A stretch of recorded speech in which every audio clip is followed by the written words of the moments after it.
Hi, I'm Mark Riccio, CEO of USA Lacrosse, and I'm excited to share with you the new head coach for our men's sixes team, and that is Andy Shea. Andy coached our sixes team at the 2022 World Games, and Andy's the head coach at Yale, where he won a national championship. Congratulations, Andy. We're excited to have you lead our men into the next chapter.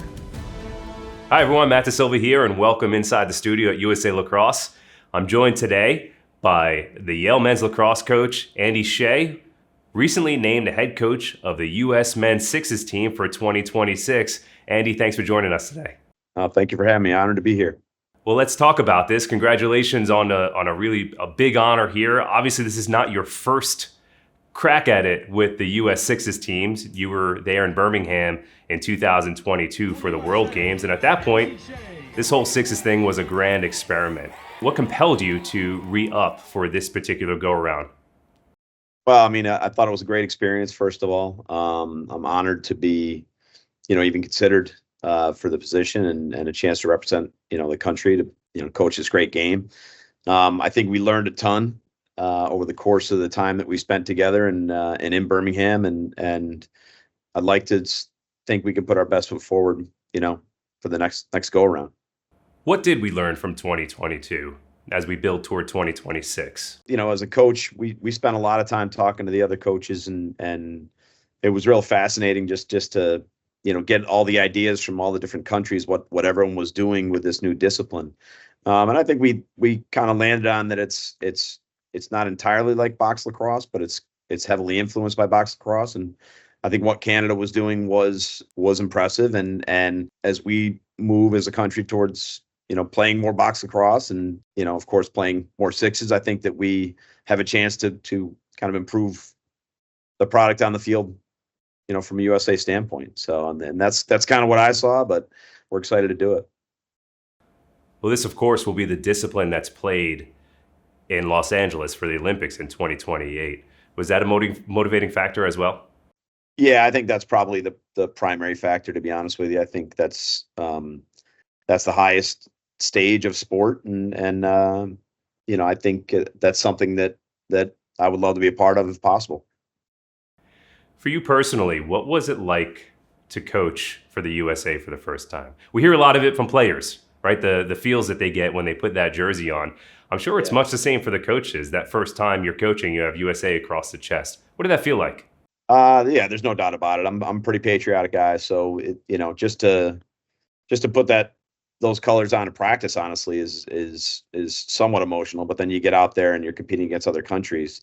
It's a big deal, and personally, it means so much that like I said, I want another crack at it. Do it again.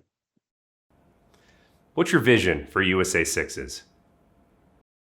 I think I look at our player pool and the guys that play in the pro league and play in the NLL, and I think that we can put a really good product out there. If we take the top guys that we can get, I think that and learn from our mistakes in the World Games, I think that we can challenge for the gold medal, and what that would be exciting, and on U.S. soil in 2028.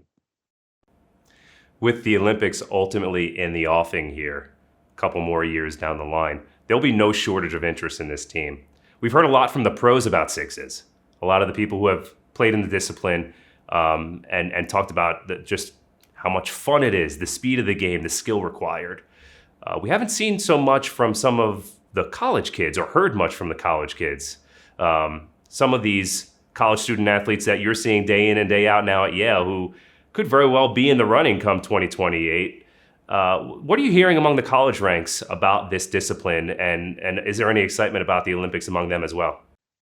Yeah, I'm not sure there's a lot of awareness about, what that's going to look like. I do talk to my team about it. We actually play sixes in practice a fair amount, and kind of use that as a two-way experiment situation where hopefully get my team better and learn a little bit more about it myself. So I know the team, by and large, likes to play sixes.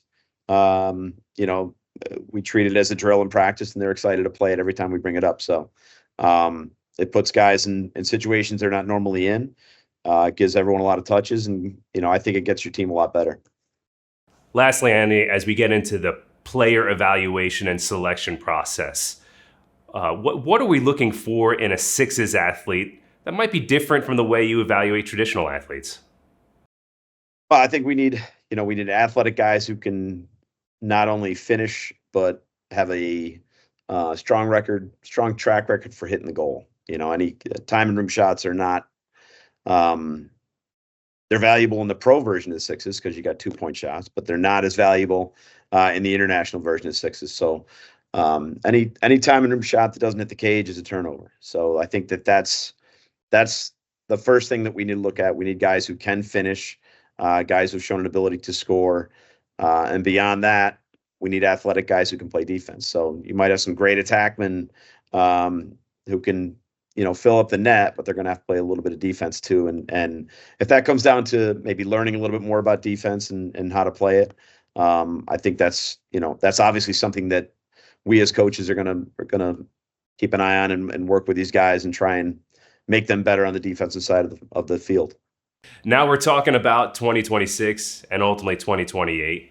However, of course, World Lacrosse and USA Lacrosse, we hope this Sixes thing has staying power. And to do that, we're talking about developing the game at the youth and the high school level, developing the discipline at the youth and high school levels. What do you think are some things we can do here in the U.S. to create that groundswell of momentum around this new discipline?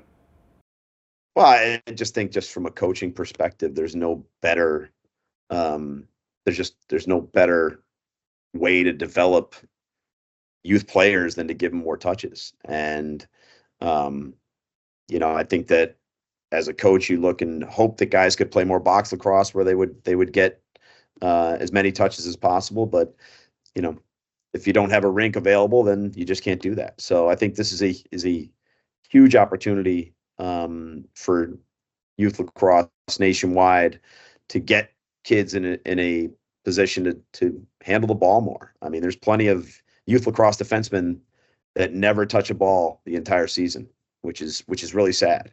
I don't think kids below 7th grade should carry a long stick at all. I think it doesn't make any sense. They're not really playing lacrosse. I don't think that's helping anyone develop. So I personally, if I'm advising a youth program, I would say play this version of the game and let everybody enjoy it as much as possible and see what develops. Well, that's the goal with this discipline, right? It both opens up new pathways and now creates an elite pathway for some of the best athletes to compete on the sport's grandest stage. Andy, we thank you for joining us today. Wish you the best of the luck the rest of the season at Yale, and looking forward to getting back after it with USA. Again, Andy Shea, head coach of the 2026 U.S. Men's Sixes team. Thanks, Andy. Thank you.